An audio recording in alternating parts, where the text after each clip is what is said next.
Hello, this is Eric Reynolds. I'm the Bandana Man. Today we're going to talk about survival tripods. Survival tripods, what's that, you ask? Now, that's a good question, so let's answer it. Let's say you're in a survival situation and you need to make a quick shelter. You're going to be really lucky if you find three naturally forked branches which you can prop against each other or another tree to make your shelter. Most likely you're not going to find that. So what you need to do is build a survival tripod to make that quick shelter. Now, a survival tripod can be made into four different types of shelters. A teepee, a long lean-to, a three-legged lean-to, or a shade lean-to. Today, what I'm going to do is I'm going to demonstrate building a survival tripod by building a teepee shelter. All right? Now, all you need to do to build a tripod, survival tripod, are 3 spars and some string. Now, today what we're going to use is these 3 spars, obviously, and a bootlace, because no matter what, you should have a bootlace with you if you're lost in the wilderness. Even if you didn't remember to bring any other rope, you should have one bootlace. This, in this case, is a 55-inch long bootlace. That's 140 centimeters. All right, so let's get to it. Here's what we're going to need to do first. Step 1. All right, step 1. I'm going to use my Swiss-made rain cape as the outer covering for this teepee, but I need to measure first to see where to put the lashing. The top of it, the shoulders, is right about here. So my lashing should go right about there. Okay, here's my 55-inch long, 140 centimeter shoelace. What I find is the easiest is if you rest the logs on your foot while you're tying them. Now, hopefully you'll be able to see this in the video, but what I'm doing here is I'm laying one of the strings down in the groove between the legs. Okay, and then with my hand, I'm tucking the string underneath and around on the top. And then what you're going to do is lash down, kind of over this string that's hanging out here, and down the 3 beams. So you're pulling tightly while you do that. Okay. Now, when you get to the point that you're running low on string, you've wrapped it a couple times. You don't have to do much more than a couple times around here. See, like this. What you're going to do is take your end here and slide it up. Now, this is the important part. So I'm going to bring this over so that you can see it well. Here you have your beginning rope. I'm bringing this one over, and I'm tucking it through the groove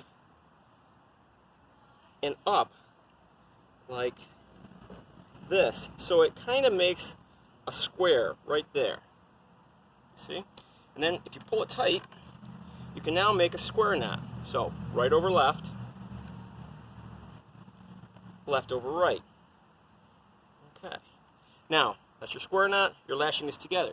Now here's the building up the tripod. All right, so we stand it up.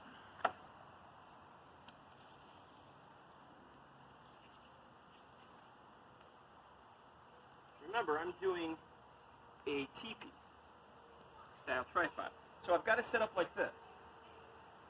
Step 3, we'll be setting some extra supports up to keep the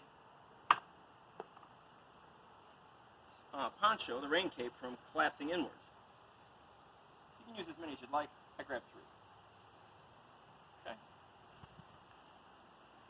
And here's our Swiss-made rain cape.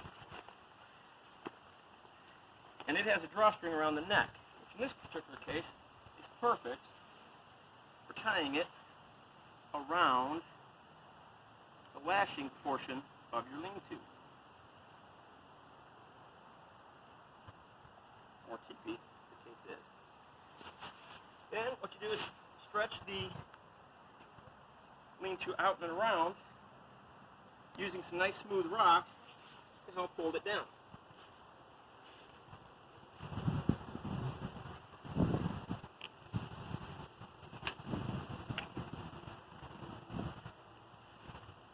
And voila, what we have here is a nice little lean-to that you can get inside.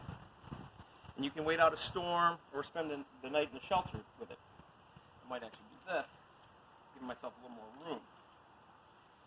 So, one thing that I would recommend though, if you're going to spend the night out here in a shelter like this, you're definitely going to want to build a bough bed inside here so that you're up off the ground.